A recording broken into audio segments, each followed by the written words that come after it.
Halo guys, balik lagi sama gue Bang Ray di channel Ray Film. Kali ini gue mau buat alur cerita anime dan dandan bergenre supernatural dan komedi, dimana ada dua orang yang membuat perjanjian untuk membuktikan kebenaran. Mereka mendatangi tempat berbahaya dan angker yang berujung malapetaka. Tanpa banyak cancing-cengcong, langsung aja kita mulai ke ceritanya. Di awal cerita, kita diperlihatkan oleh seorang gadis bernama Ayase Momo yang sedang bertengkar dengan pacarnya yang sangat Mokondo. Dia pun ditendang. Beraninya sama perempuan, cupu. Diledekinlah dia sama teman sekelasnya. Momo bilang kalau itu adalah pacar pertamanya. Alasannya sih karena mirip sama Takakuraken. Saat sedang galau, dia ngelihat kalau ada yang sedang dibully di kelas sebelah. Ngelihat itu, Momo yang dasarnya baik hati ngelindungin si culun, ngebuat para pembuli berhenti ngejailin. Saat Momo ngelanjutin galaunya, si culun datang nyamperin dia. Cuman mau bilang, UFO beneran ada tahu? Apaan sih nyet, so asik. Alien juga ada loh. Berisik Jing, lu gak tahu apa kalau gue lagi galau. Pantesan lu gak punya temen. Tapi Momo sadar kalau perkataannya barusan udah keterlaluan. Maaf ya Tot, kebablasan. Gua sih gak percaya alien, tapi kalau hantu gue percaya.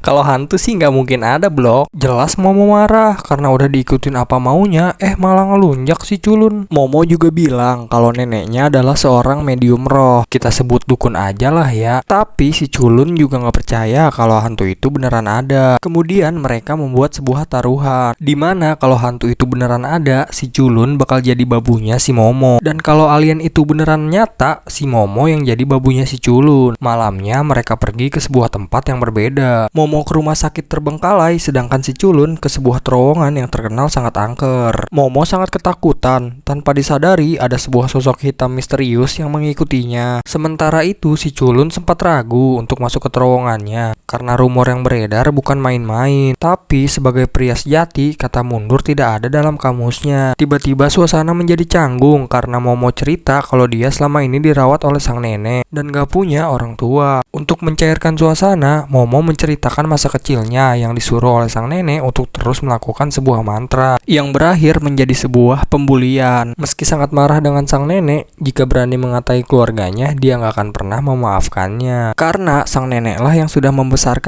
dan percaya pada neneknya yang seorang dukun. Momo pun bertanya, mengapa si culun sangat terobsesi dengan alien? Tapi sayangnya si culun gak mau ngasih tahu. Singkat cerita, suasana berubah menjadi mengerikan di kedua tempat, di mana si culun melihat sebuah tapak kaki merah yang seolah mendekatinya. Namun ternyata, lu boleh ngisep tete gue, tapi gue ngisep titi lu ya. Jelas si culun takut dan berlari dengan kencang. Momo memperingatkan untuk tidak lari dari hantu yang disebut nenek turbo ini karena dipastikan dia akan terkena nasib sial. Di lain sisi, Momo juga mendapatkan kejadian aneh dan ternyata alien bener-bener ada. Baru aja terbangun, dia udah mendapati dirinya yang sudah diikat dengan kencang, dikelilingi oleh alien berjenis serpo. Alien ini ngasih tahu kalau di planet mereka hanya ada laki-laki tanpa ada satupun perempuan di sana. Hal tersebut memaksa mereka untuk menculik gadis manusia untuk mewik-wiknya. Mau teriak bagaimanapun, Momo nggak bisa ngapa-ngapain. Yang ngebuat para alien menggunakan psikokinesis yang bisa membuat Momo engas. Namun, untungnya Momo masih bisa menahannya meski hanya untuk beberapa saat. Di saat salah satu alien yang engas ini ingin mencicip, tiba-tiba aja HP Momo berbunyi, yang membuat mereka harus menunda terlebih dahulu. Nggak masuk akal sih, nenek turbo yang udah ngerasukin si culun tiba-tiba keluar dari HP-nya dan langsung mencaplok salah satu rudal alien tadi dalam sekejap mata. Namun kedua alien serpo yang tersisa tidak akan membiarkan seenaknya di wilayah mereka. Satu alien serpo berhasil dikalahkan lagi. Nenek turbo pun mengambil titik robotnya dan menyisakan satu alien. Si culun turbo terkena serangan gelombang kejut hingga membuat mereka terbentur ke tembok. Si alien ternyata mau rudalnya si culun juga. Sebenarnya sih si culun mau aja ngasih titiunya. Dia juga sebenarnya mengagumi alien dari kecil dan malah ingin berteman dengannya. Dirinya sampai seringkali berteriak memanggil UFO dengan harapan bisa berteman dengannya. Alhasil dia malah dapat bulian dari teman-temannya. Tapi tekadnya langsung dipatahkan oleh nenek turbo saat itu juga. Dan untungnya si alien serpo menyerang dan membuat kendali si nenek turbo melemah. Alhasil si alien kembali ngebuat engas si Momo dan ingin menancapkan rudalnya. Tapi Momo mengingat kembali apa yang diajarkan oleh sang nenek untuk mengeluarkan ki dari dalam tubuhnya yang ngebuat dia tiba-tiba terlepas dari ikatannya dan memiliki kekuatan esper. Dia sekarang yakin kalau neneknya adalah dukun beneran. Momo yakin dia yang sekarang bisa dengan mudah mengalahkan siapapun. Seketika pesawat alien itu hilang kendali yang membuat mereka panik. Tapi ternyata nenek Turbo mengambil lagi kendali tubuhnya si Culun. Tapi dengan bangkitnya kekuatan Momo, dia bisa dengan mudah merukyah si Culun. Ternyata kutukannya belum hilang sepenuhnya karena titiunya si Culun sudah diambil oleh nenek Turbo. Kalau ingin lepas dari kutukannya, datanglah ke terowongan lagi untuk mengambil titiunya si Culun. Dan dengan ini mereka percaya bahwa alien dan hantu itu beneran nyata. Ketika sedang berjalan, si Culun mengatakan sesuatu yang keren yang ngebuat Momo jadi dakdikduk. Karena yang dikatakan barusan oleh si Culun adalah dialognya Takakuraken. Momo pun bertanya siapa namanya si Culun, dan ternyata namanya adalah Takakuraken. Momo nggak mau ngakuin dan nyuruh si Culun buat nggak pakai nama itu. Alhasil Momo kasih nama panggilan Okarun. Tapi sepertinya kutukannya hanya bisa ditahan oleh Momo saja, yang ngebuat mereka pergi pulang ke rumahnya Momo. Tak terasa matahari sudah mulai terbit. Sesampainya di sana, tiba-tiba tubuh Okarun terbakar saat melewati gapuranya. Dilemparlah dia ke parit sawah oleh Momo. Ternyata alasannya sih karena ada sebuah jimat penghalang yang tertempel di tiangnya. Saat jimatnya dilepas, Okarun pun bisa masuk dengan tenang. Saat masuk ke rumah Momo, ternyata sang nenek sedang tidak di rumah. Namun saat Momo ingin ganti baju, kutukan Okarun muncul lagi, yang dimana harus selalu ditahan oleh kekuatannya Momo. Momo juga meminjamkan sebuah jaket, lalu menanyakan gimana kabar titiunya. Disitulah Okarun baru sadar kalau titiunya beneran hilang. Coba lihat dong titiunya. Oga amat nyet, paling sekecil pulpen. Mereka pun saling salah-salahan karena titiunya Okarun sudah hilang. Namun Okarun menyadari kalau dia emang gak seharusnya bertemu Momo. Ketika masalah ini berakhir, Momo boleh ninggalin dia. Tapi Momo malah bilang kalau dirinya sendirilah yang menjauh dari orang lain.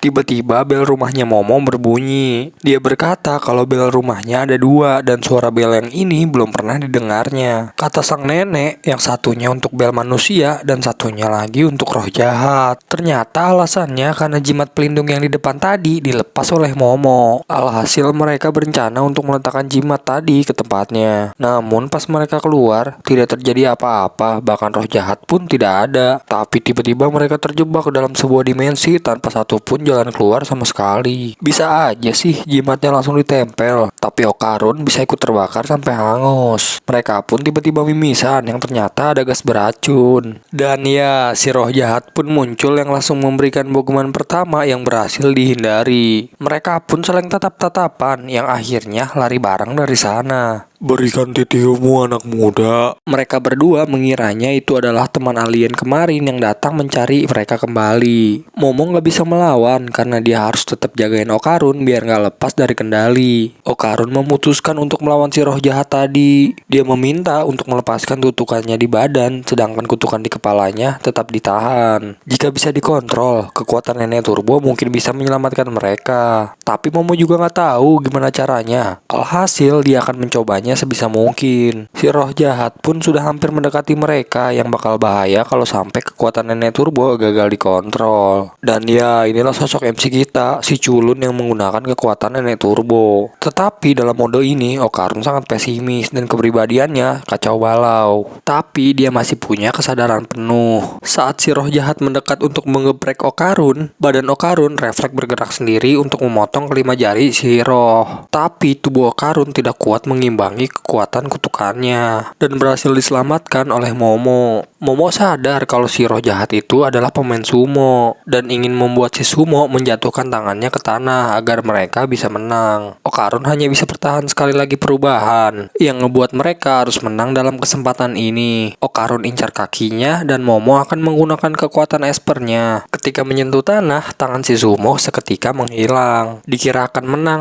si sumo ngeluarin kaki dari bahunya. Jelas Jelas itu curang yang ngebuat Momo tertangkap dan dibogem dengan keras. Tapi Momo masih bisa bertahan. Dia pun dibogem berkali-kali sama si Sumo. Dan ternyata ini adalah rencana si Momo yang ngebuat dirinya ada di luar gapura dengan bogeman si Sumo. Lalu dia menarik Okarun dan memasangkan kembali jimat pelindungnya, yang ngebuat si Sumo habis terbakar. Seketika semuanya kembali normal, tapi Momo tiba-tiba pingsan yang ngebuat Okarun berubah sepenuhnya jadi nenek turbo. Ternyata sang nenek sedang ada di sebuah acara TV lokal sebagai peramal. Namun tebakan si nenek semuanya salah, yang ngebuat semua orang meragukan kekuatannya. Kembali ke Momo yang sedang dalam bahaya. Di saat nenek turbo yang berhasil merasuki tubuh Okarun dan terlihat akan menghabisinya, tiba-tiba sang nenek datang yang membuat si nenek turbo terlempar dan membuatnya masuk ke dalam perangkap sang nenek. Sang nenek adalah dukun OP yang bernama Ayase Saiko. Kita panggil nenek Ayase aja kali ya. Lingkaran yang dibuat itu adalah penghalang, yang dimana kalau keluar dari sana ngebuat nenek turbo jadi setan panggang, yang ngebuat nenek Ayase ngebogem kepala nenek turbo berkali-kali, dan ngebuat lingkaran baru yang akhirnya membuat nenek turbo terbakar. Kembali ke Momo yang baru sadarkan diri. Nek, lihat ada cowok nggak tadi? Kalau roh jahat mah udah dibasmi. Roh jahatnya pakai kacamata. Mana ada roh jahat? Gua kan dukun gadungan. Yang ngebuat Momo minta maaf ke sang nenek karena menganggapnya dukun gadungan. Sang nenek menyuruh untuk mengecek kuil. Dia pun berlari dan pas buka pintu, Okarun ternyata baik-baik saja. Kenapa masih hidup sih lu? Sang nenek datang dan bertanya kenapa dia peduli dengan Okarun. Momo bilang kalau rudalnya udah diambil sama nenek turbo. Dan gara-gara dia, semua ini terjadi dan ingin bertanggung jawab. Dia bilang kalau dirinya sekarang bisa pakai kekuatan Esper. Gara-gara dia pergi ke tempat UFO dan tiba-tiba punya kekuatan itu. Sang nenek nggak percaya dan heran mengapa si Momo berurusan dengan nenek turbo. Diyakini bahwa dulu nenek turbo disebut sebagai nenek 100 km per jam. Hantu modern yang mengamuk di seluruh negeri. Dia sudah lama bersemayam di terowongan itu. Dan nenek Ayase pernah mengecek kondisi di sana. Tapi anehnya dia tidak bisa mendekati terowongan itu karena ada energi roh yang begitu besar. Dan ternyata nenek turbo sudah bergabung dengan Baureksa. Baureksa adalah roh jahat yang kuat di sebuah wilayah yang bahkan tidak bisa dikalahkan oleh seorang dukun. Sang nenek menyuruh untuk melupakan soal si Okarun karena tidak ingin kehilangan cucunya. Kalau Ken idolanya Momo sih pasti 100% bakal nyelamatin Okarun. Jadi dia maksa bakal nyelamatin Okarun. Sang nenek memberikan saran untuk bermain kejar-kejaran dengan nenek turbo untuk memancing nenek turbo keluar dari wilayah Baureksa dan mengalahkannya. Sang nenek juga tidak bisa membantu karena dia punya wilayah yang dimana dia hanya meminjam kekuatan dewa yang bersemayam di wilayahnya saja. Jika keluar dari wilayah, maka tidak bisa menggunakan kekuatannya. Pokoknya ini tuh satu-satunya cara ngalahin nenek turbo. Bukan Momo, melainkan Okarun lah yang akan berlatih lari untuk mengalahkan nenek turbo. Kayaknya sih mustahil. Okarun gak punya banyak stamina, apalagi sambil ngegendong Momo. Makanya disuruh berlatih agar punya stamina. Dan Momo harus mengembangkan kekuatan Espernya. Karena sang nenek gak bisa membantu, maka mereka lah yang harus tambah kuat. Nenek lu mantap juga, mantap kan? Besoknya ada sebuah berita di mana pria yang diramal nenek Ayase kemarin ternyata berbohong. Ramalan sang nenek lah yang terbukti 100%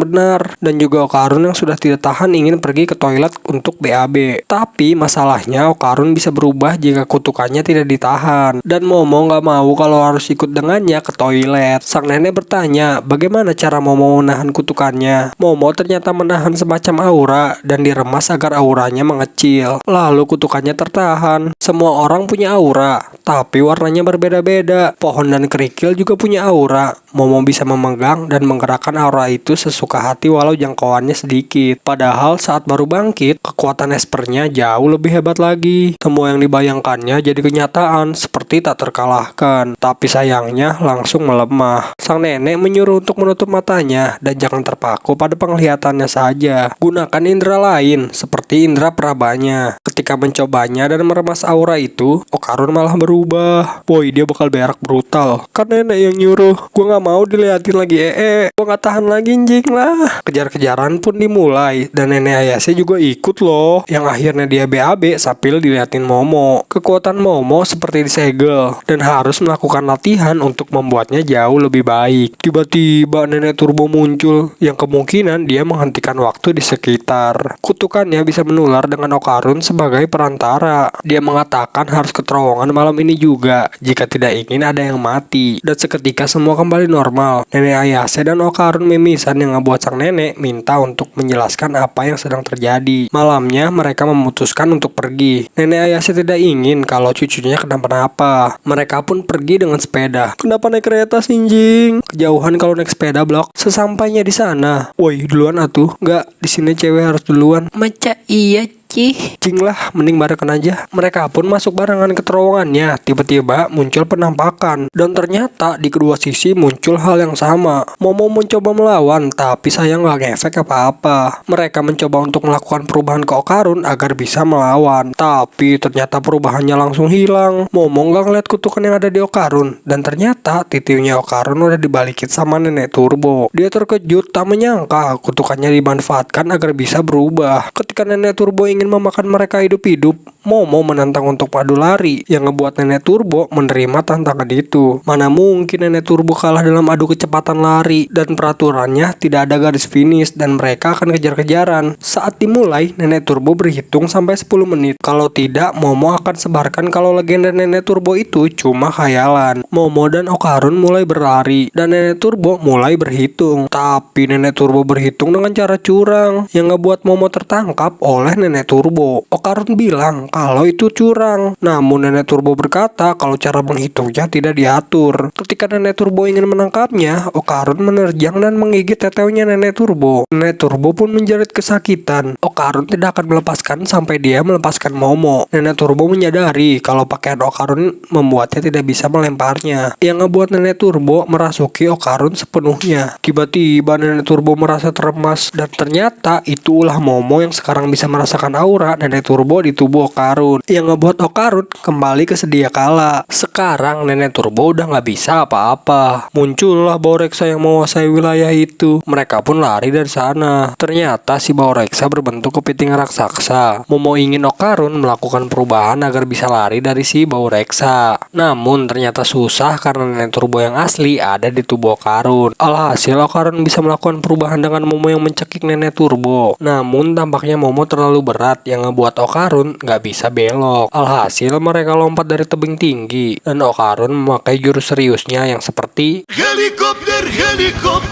Untungnya mereka mendarat dengan selamat. Namun ternyata si kepiting masih mengejar mereka, yang ngebuat mereka berlari lagi. Orang-orang mengira kalau mereka sedang bermain kuda-kudaan, namun tidak melihat kalau ada kepiting raksasa yang mengejar mereka. Momo mendapat sebuah ide. Mereka masuk ke dalam sebuah pemandian air panas, dan si kepiting terus mengikuti, yang akhirnya menghancurkan bangunan di sana. Tepat saat si kepiting berhenti, Momo menghancurkan saluran air panas yang ngebuat si kepiting jadi kepiting rebus. Namun ketika mereka melanjutkan untuk keluar dari kota, mereka menemukan gerombolan orang yang mengejarnya. Ternyata Nenek Turbo meminjam kekuatan para roh yang bersemayam di kuburan kota Shoto untuk menangkap mereka, yang ngebuat Momo terjatuh, dan ternyata si kepiting masih hidup. Momo menyuruh Okarun untuk menggunakan mode seriusnya. Mereka pun berlari dengan kencang sambil menerobos para roh, yang ngebuat mereka jadi Peter Parker. Tempat dihalang sama si kepiting, tapi mereka yang udah pakai full combo bisa dengan mudah menghindarinya sambil menggunakan gaya Spider-Man ala Peter Parker. Alhasil mereka terbang tinggi, dan tiba-tiba Okarun kembali normal dengan Momo yang mengurangi kecepatan terbang dan Okarun yang melakukan pendaratan. Mereka pun mendarat dengan selamat. Namun sayangnya Nenek Turbo berhasil keluar dari tubuh Okarun dan menghajar mereka berdua, dan membiarkannya lari ke kota sebelah, sedangkan dia akan menunggu dan mengejarnya. Momo hanya butuh 1 detik karena dia memegang kereta yang sedang lewat. Nenek Turbo pun emosi karena kecepatan Nenek Turbo hanya 100 km per jam, sedangkan kereta 120 km per jam. Tapi ternyata Nenek Turbo berhasil menggapai kereta karena keretanya melambat. Ternyata Nenek Ayase udah nungguin di wilayahnya, yaitu kota Kamigoe, ngebuat Momo harus menahan Nenek Turbo. Ketika memasuki area kota Kamigoe yang sudah dipasang penghalang oleh Nenek Ayase, Nenek Turbo pun terbakar sampai hangus dengan para roh lainnya. Mereka pun berhasil selamat dari mimpi buruk ini. Besoknya berbelasungkawa karena banyak gadis umurannya yang dianiaya dan dimutilasi dan dibuang di terowongan ini. Nenek Turbo selalu muncul di mana arwah para gadis berada. Mungkin dia berkeliling untuk menghibur para gadis yang tidak bisa ke alam baka. Tapi orang yang yang sudah mati nggak boleh menyerang mereka yang masih hidup. Dan juga orang yang masih hidup nggak boleh melakukan tindakan yang melecehkan orang yang sudah mati. Karena itulah aturan agar orang hidup dan orang mati bisa hidup berdampingan. Malamnya mereka berpesta di rumahnya Momo. Namun tampaknya Okarun tidak nafsu makan karena mengingat lawan kemarin adalah kepiting. Woi, titi ulu beneran ada kan? Ada kok, makasih udah ngerebut. Coba lihat. Hah? Liatin titi ulu ke gua. Beneran ada apa enggak? Ini orang bodoh apa gimana sih? Lu udah gila ya? Sedangkan Momo menikmati kepitingnya. Alhasil Okarun ingin pulang dan berterima kasih karena sudah merepotkannya. Selanjutnya lu gak akan gue lepas. Gak bakal gue kasih liatnya. Palingan sekecil sedotan. Okarun pun pergi dengan bersepeda. Besoknya di sekolah, Okarun udah berlatih untuk menyapa Momo. Ohayo, yo, apa kabar? Ketika dia melihat Momo yang sudah menunggu di depan gerbang, namun dia merasa bahwa Momo sedang menunggu orang lain. Dia pun akhirnya berjalan dan mengabaikannya. Namun Momo lah yang menyapanya. Lamanya buruan. Mereka pun masuk kelas masing-masing. Namun ada teman sekelasnya Okarun yang mendorongnya hingga terjatuh. Woi, jalan tuh lihat-lihat. Minggir nggak? Ganggu banget sumpah. Dengan semua yang telah terjadi, nggak mengubah bahwa dia tetap seorang culun dan kutu buku di mata teman sekelasnya. Tapi nggak masalah, karena sekarang dia punya teman yang hebat. Bajingan. Di sisi lain, Momo dijailin sama teman-temannya. Malah diem aja. Ternyata dia ingin ngobrolin tentang alien dengan Okarun. Sama halnya pun dengan Okarun yang ingin mengobrol dengan Momo. Mereka berdua sudah tidak tahan menunggu istirahat agar bisa mengobrol bersama. Dan ketika sudah istirahat, mereka berdua saling mencari satu sama lain. Momo pergi ke kelas Okarun, Okarun pergi ke kelas Momo. Padahal mah deket banget. Dicari di kantin pun nggak ada. Di kedai juga nggak ada. Di kantin nggak ada. Di kedai juga nggak ada. Dimana mereka saling menyalahkan diri sendiri. Yang akhirnya ngebuat mereka bertabrakan dan sekilas terlihat seperti ciuman di taman. Tapi sekarang jam istirahatnya sudah mau habis. Dan ternyata ada teman Momo yang lihat mereka berciuman barusan. Yang ngebuat mereka berdua malah bertengkar dan salah-salahan yang akhirnya mereka berpisah. Bejir akrab banget. Namun Okarun menyadari kalau dia harus minta maaf ke Momo. Tapi balik ke Momo yang diledekin teman-temannya karena sudah berciuman. Okarun segera datang ke kelasnya Momo dan katanya ini gawat. Woi, ini masalah besar. Gak mau hus-hus. Serius nyet, ini serius banget. Dia berkata kalau masalah ini harus dibicarakan berdua saja. Ogah. Dia bilang kalau ada banyak hal yang mau diobrolin sama Momo tadi pagi. Kyo. Bacot, kalau enggak ya enggak. Pergi sono. Alhasil Okarun pergi dari kelasnya Momo. Saat pulang sekolah, dia bertabrakan oleh seorang gadis cantik bernama Aira. Ngebuat si Okarun jadi malu-malu kucing. Saya lu semprul. Momo yang lihat Okarun sedang tertawa dengan gadis lain terheran-heran. Dan ketika mendengar kata-kata si Aira, dia bilang kalau wajah Okarun bodoh banget. Dan mempermainkan pecundang sesuka hati itu menyenangkan. Momo yang mendengar hal itu, ngebuat dia pakai kekuatannya untuk jatuhin ember di atas kepalanya si Aira. Ngebuat dia seketika tepar. Okarun terheran-heran, mungkin karena efek sial dari dirinya ngebuat Aira seperti itu. Namun Momo tiba-tiba menggandeng Okarun dan mengajak pulang bareng. Sambil menyindir ke Aira, Momo minta maaf karena sudah kasar pada Okarun. Pikirannya kacau karena terlihat seperti habis ciuman tadi. Temenan sama kamu gak malu-maluin kok. Gak apa-apa kok. Melanjutkan masalah besar yang terjadi tadi, Okarun nanyain apa benar nenek Turbo udah dihabisin. Rudalnya sih kembali. Tapi biji gua hilang. Momo pun tertawa. Kenapa bisa gak sadar? Kan biji lu sendiri. Diem kenapa lu? Batangnya sih kembali, tapi nggak lihat bijinya. Lu nyebut batang. Punya lu itu cuma pensil. Berisik nenek peot. Lalu sang nenek ingin melihat apa yang ada di dalam dirinya. Sepertinya ada sesuatu di dalam dirinya. Mereka pun siap-siap untuk melakukan sebuah ritual. Dasar tolol.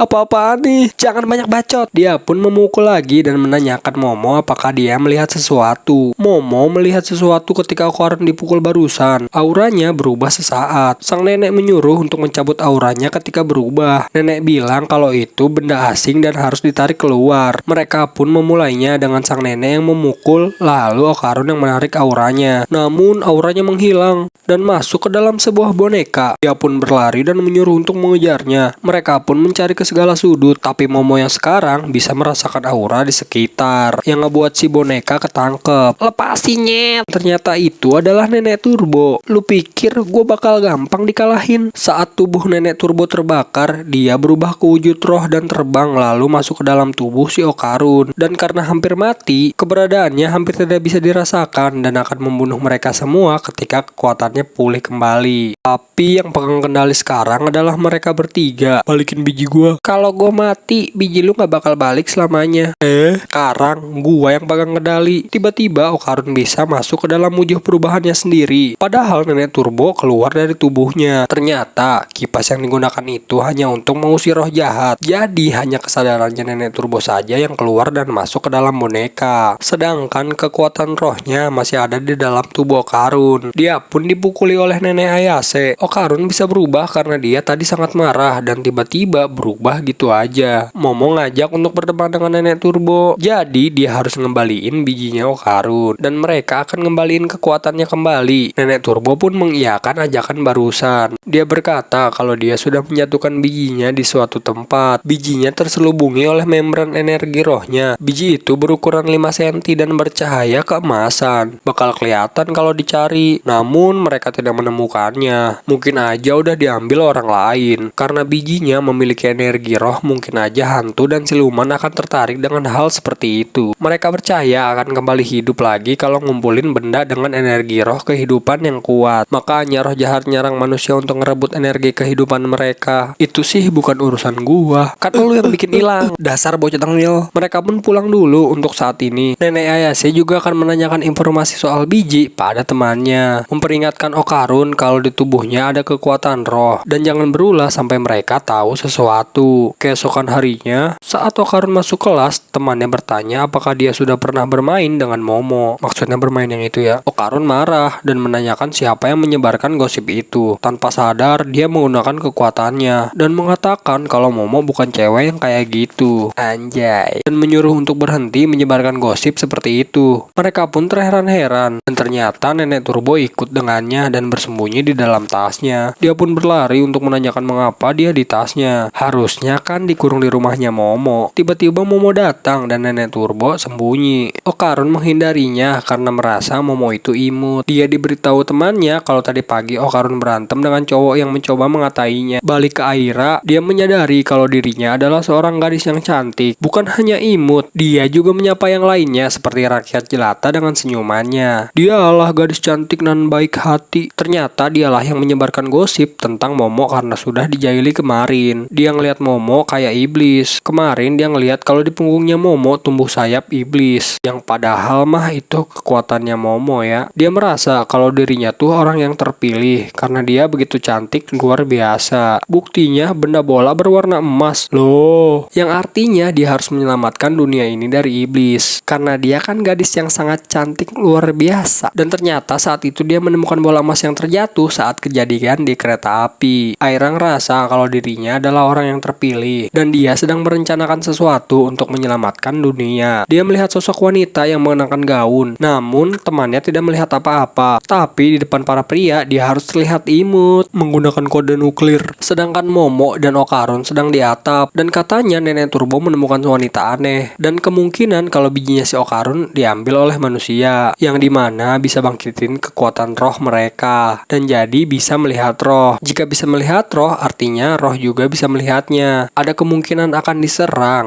Nenek Turbo bakal ngasih tahu kalau nanti udah pulang sekolah. Sepulang sekolah, Momo bertemu dengan Aira yang ingin berbicara dengannya berdua saja. Dia pun mengiyakan ajakan Aira dan menyuruh Okarun duluan. Dan ternyata dialah orangnya. Momo dibawa ke sebuah bangunan kosong dan Momo langsung dijatuhkan oleh kedua temannya dan diikat. Aira mengejep-ejepkan mantra untuk menghilangkan si iblis. Kepaksa Momo harus menggunakan kekuatannya. Rosario tidak mempan, Aira menggunakan biji emas pemberian langit. Seketika Momo sadar kalau itu bijinya Okarun. Aira yang gak tahu apa-apa mengatakan kalau itu bola suci. Dan Okarun pun muncul dan memberitahu kalau bijinya ada di Aira. Tiba-tiba roh jahat datang dan menangkap Aira. Dia adalah roh jahat yang tadi dilihat Aira. Dia berkata kalau dia adalah ibunya. Okarun pun berubah dan menyerang si roh. Namun sayang dia dimakan oleh si roh dan berhasil ditahan oleh Momo. Namun sayangnya Momo ditendang oleh si Shiroh dan Okarun berhasil ditelan hidup-hidup. Aira mengira kalau Shiroh adalah makhluk kontraknya Momo dan menganggap kalau Aira adalah anaknya. Sepertinya dulu Aira pernah memanggil Shiroh sebagai ibu. Namun Momo bangkit dan meminta untuk mengembalikan Okarun. Aira yang gak tahu apa-apa mengajak kerjasama untuk mengalahkannya. Ternyata ada nenek turbo yang mencari informasi soal Shiroh menggunakan HP teman sekelasnya Momo. Dia tidak kenal dengan Shiroh karena dia hanyalah hantu keroco. Aku adalah utusan langit akan mengalahkanmu dengan kecantikanku. Apa lu bilang? Aku akan mengalahkan monster sepertimu untuk melindungi kedamaian dunia. Dia pun ditelan hidup-hidup oleh Shiroh dan menyalahkan Momo karena sudah mempengaruhi Aira jadi berandalan. Sampai-sampai dia dipanggil monster oleh Aira yang ngebuat Momo ditarik oleh rambutnya Shiroh dan menyuruh minta maaf. Bangsat. Dia pun dilempar bagaikan akrobatik angin badai hujan ribut dan menghempaskannya dan menyuruh Momo untuk bilang ibu kepada Shiroh. Ayo coba, oh Kak Elsa Soyaro. Dia pun ditelan juga oleh Shiroh. Woi kroco, sekarang gue masih bisa maafin. Cepat balikin bocah yang lu telan. Lu siapa anjing? Bicara yang sopan ya, gue lebih sepuh dibanding lu. Tiba-tiba Shiroh terbakar dan ternyata Rosario yang dibawa Aira sebenarnya adalah korek api. Momo membakar perutnya dari dalam dengan korek itu. Sebenarnya sih nggak bisa dibakar, tapi kebetulan ada rambut yang ikut tertelan yang ngebuatnya bisa dibakar. Dia pun memuntahkan mereka semua dan waktunya pembalasan dimulai. Oke guys, mungkin sampai sini aja dulu. Nantikan pertarungan Momo DKK ngelawan roh akrobatik di part 2-nya ya.